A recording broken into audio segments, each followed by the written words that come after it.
So if you've been coming to Mass all this week or been following the Gospels all this week, we see Jesus telling the disciples who he is.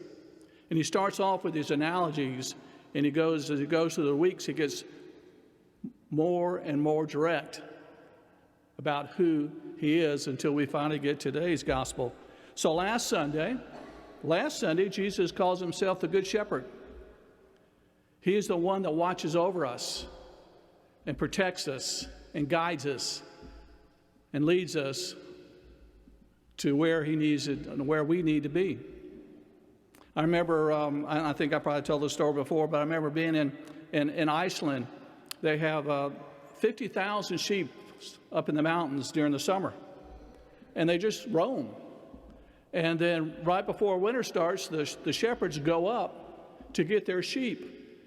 And these shepherds only have about 20 or 30 sheep because they're small little farms. There's not a big corporation that has a bunch of sheep. They're all little farms. And so they go up there, and there are 50,000 sheep, but that one shepherd has to go find his 30 sheep.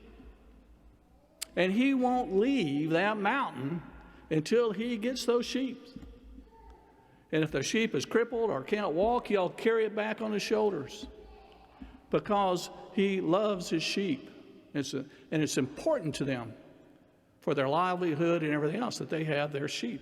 And so he will make sure, just as Jesus will make sure, that we are protected and that we follow him. So that they. And then we got to Monday and we find out not only is Jesus the Good Shepherd, but he's also the gatekeeper. So once we are in the gate, he will protect us. He will keep that gate from the demons and from from Satan from getting in and getting to us.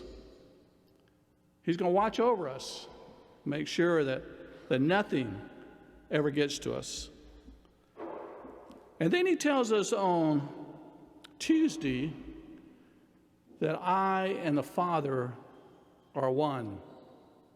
So now he's getting more specific to really who I am. He's starting to quit using analogies as much. And then Wednesday he says, I'm the light of the world.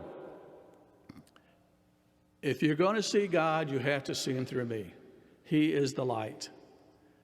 He overcomes all darkness. If we are to follow God, we follow Jesus, and we follow him because we can see Jesus because he is the light of the world. And then today he is really direct. Today he says, I am the way and the truth and the life. No one comes to the Father except through me. And I'm sure this is kind of hard for the apostles to understand. Jesus telling them all week long, or all during this period of time, that who he is, and finally he says, I am it. I am it. There's no other. If you want to get to heaven, you have to come through me. That's it. And unfortunately, in our day and age, we have so many people in our country that just don't believe that. Or they ignore it. Or they've heard it and they push it away. I am the way and the truth and the life. Jesus tells us that he has a place for all of us if we believe. He has a place in heaven for every one of us if we believe. If we believe, he will take us with him to our heavenly reward where he has a place for us to live.